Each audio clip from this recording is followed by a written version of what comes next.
Welcome, everyone. Thank you for coming here. I'm Andrzej Białecki. I work for Lucidworks as a solar engineer. And today, I'm going to talk a little bit about how to work with autoscaling policy rules and how to fine-tune them without destroying your production cluster. So first, we'll start with a very short overview of what an autoscaling policy is. And then I will show you how to use the autoscaling simulation framework, which is now available as a command line tool as well, to work with your autoscaling rules for fine-tuning them and for testing their impact on your cluster. So what is an autoscaling policy? Autoscaling policy determines the solar core placement in a SolrCloud cluster. And it consists of two major parts. One part is preferences. Preferences determine the sorting order of all the nodes in the cluster. Let's say you have 10 nodes and they already have some solar cores on them and they have some free disk. So the most common two criteria are that you want to sort them by the least number of cores on a node. And then, if there are any ties, you use the secondary sorting criteria, and you sort them by available free disk within some coarse grain boundaries. In this case, 10 gigabytes. So that's the one part of the policy, which determines the sorting order of all available candidate nodes for replica placements. But then the second part of the policy is the rules which determine eligibility of nodes, whether the policy can put replicas there or not. So for example, in this case, we have a rule that says that for any node, and this part is also known as a node selector, this node #any, on every node in the cluster, I want to have a situation that for every collection, I have at most one replica, which means less than 2 replicas for each shard.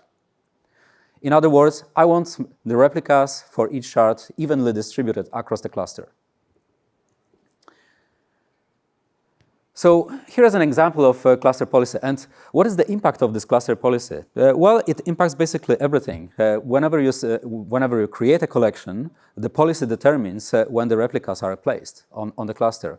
Whenever a node is lost and you have rules that specify that replicas should be automatically added, then this policy also determines when the new replicas are added on the cluster.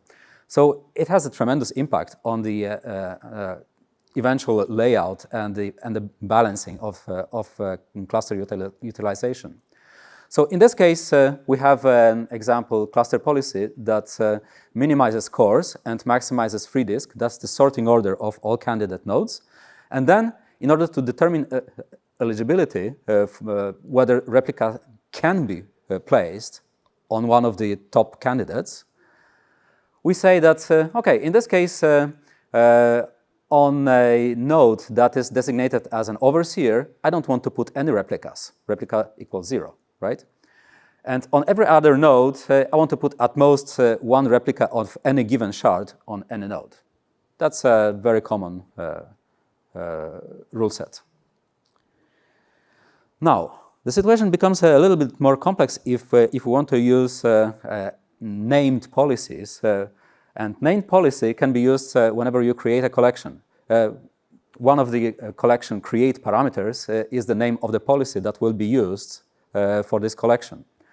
So in this case, we have additional named policies, policy 1 and policy 2, which both contain their own rules, right? Now, you may start wondering, okay, but we already have global rules. Now we have per collection rules.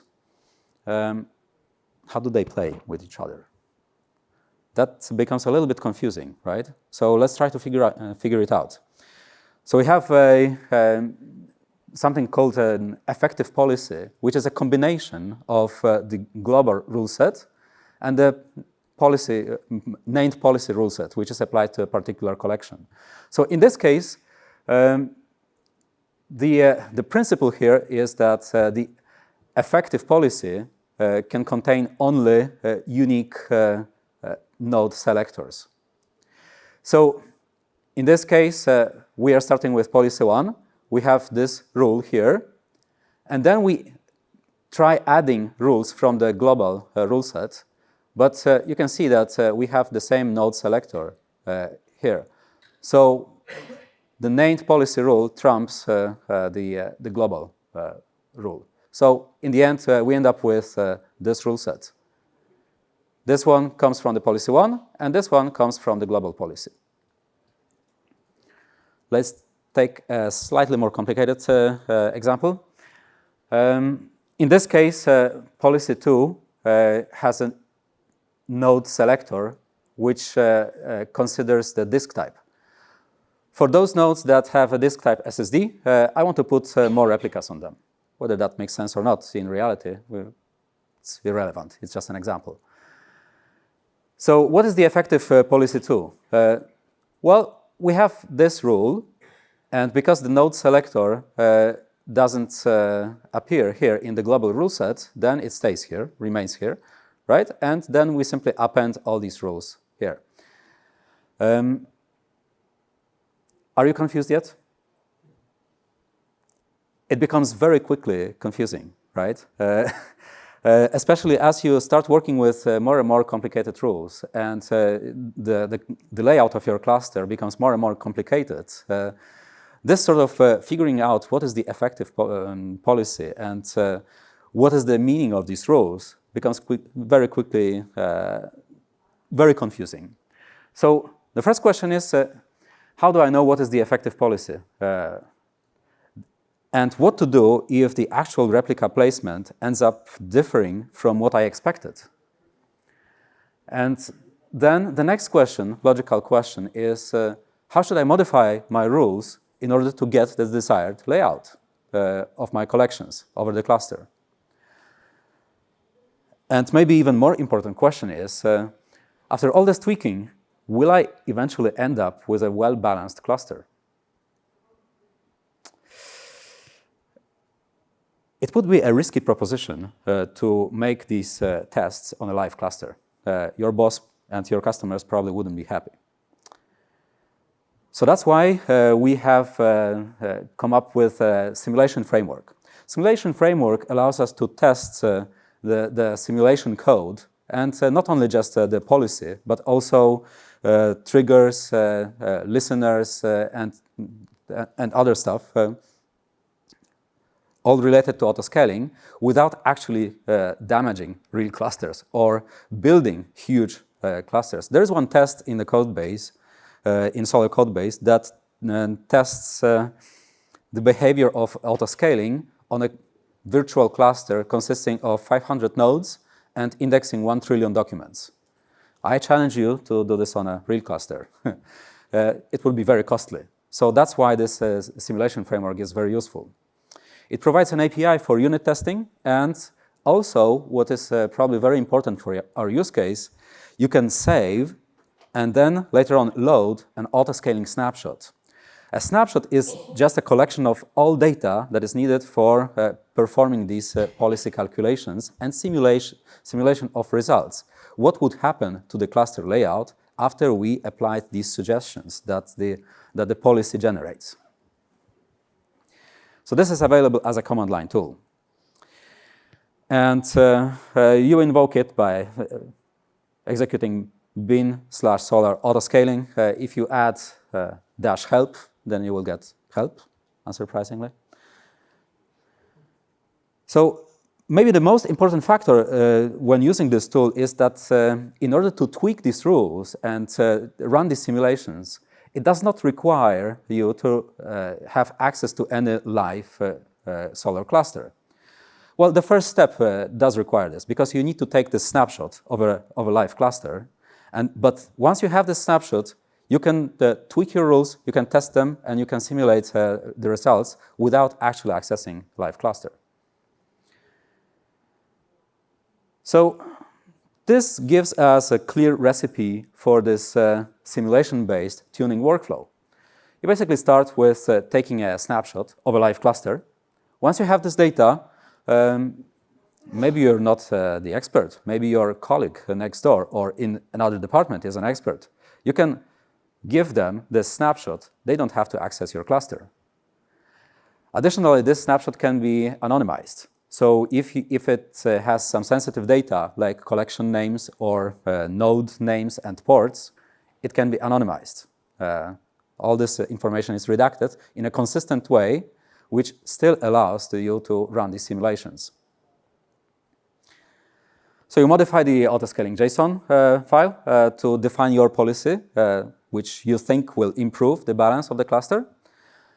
And then you load a snapshot, and you can optionally run several iterations of generating suggestions and applying them. And suggestions modify the shape of the cluster, the layout of the cluster. And then you do the next round, and the next round, and the next round. It all happens automatically in several iterations. If you're happy with the final state of the cluster, then that's good. You didn't destroy the production cluster and you achieved something, right? So that's clearly profit. How it works? Let's take a look at the demo. Can you all see this? Should I increase the font? Okay. So I created a 4-node cluster here. Let's see this. The screen got miscalculated. So,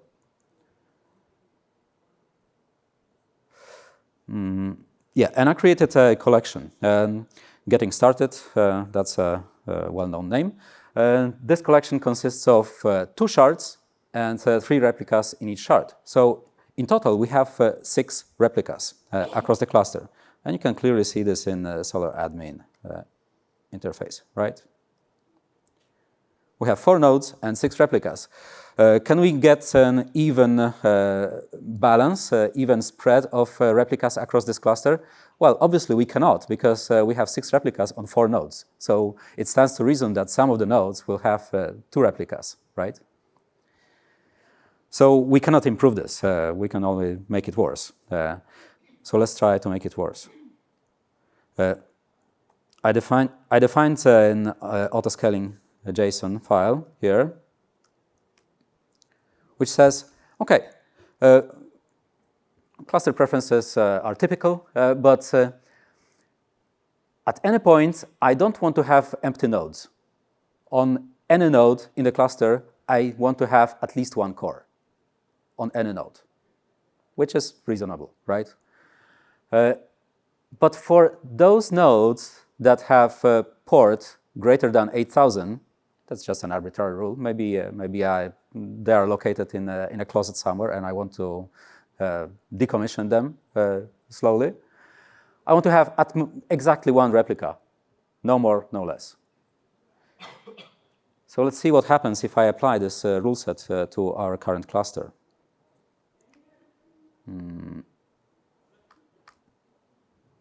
So this is the tool, and I'm using this autoscaling JSON file to apply these rules.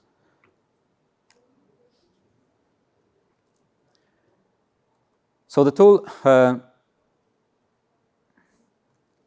read this autoscaling config from command line, and it used, in this case, actually the live cluster. It took the snapshot and it applied these rules. And yeah, it determined that there is some violation here. There are some replicas that need to be moved around.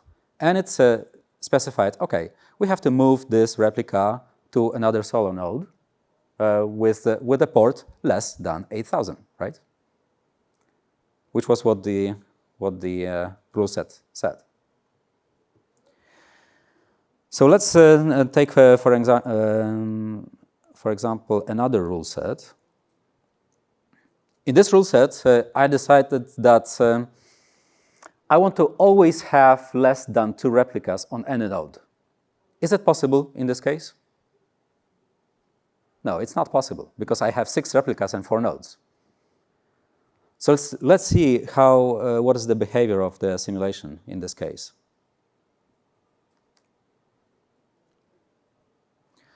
Well, unsurprisingly, we have unresolved violation, which means that according to these rules, the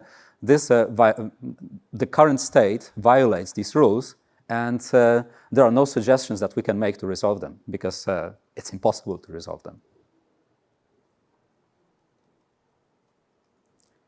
And finally, let's take a look at another example of rules. So in this case, I want to decommission nodes with port greater than 8,000. Basically, I want to get rid of all replicas from those nodes.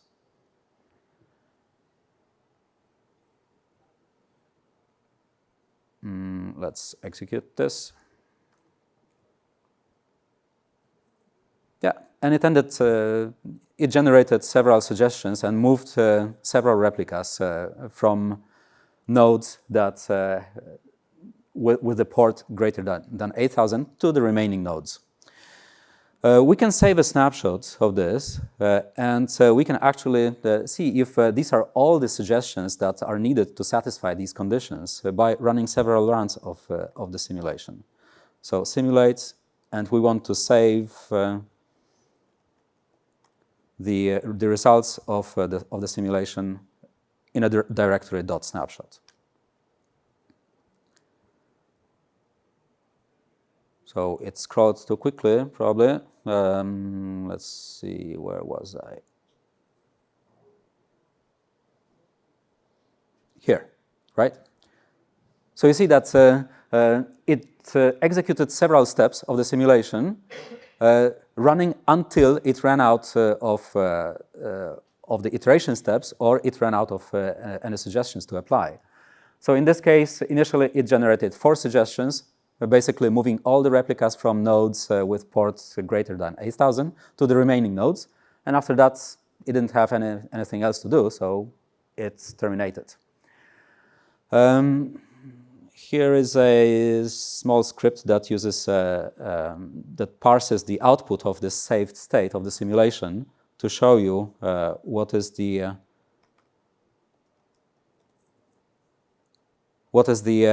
core count per node. So initially, at the start of this simulation, we had 2 nodes with 1 replica and 2 nodes with 2 replicas. At the end of the simulation, we have 2 nodes with 0 replicas and 2 nodes with 3 replicas, which means that the simulation worked as we expected. What's in a simulation snapshot? How much time do I have? 2 minutes. Okay, great. So I can just show you what's contained in this simulation snapshot. So that's the snapshot that we saved at the start and at the end of the simulation. So there is autoscaling state, which contains all the suggestions. Cluster state, which is the current cluster layout. It actually saves all the data from Zookeeper. You see some blobs here from Zookeeper. It also saves metrics from the nodes. All those metrics that were explicitly mentioned and explicitly needed by the current policy, right? So they are all downloaded from the live cluster and saved into a snapshot. And then some statistics, right?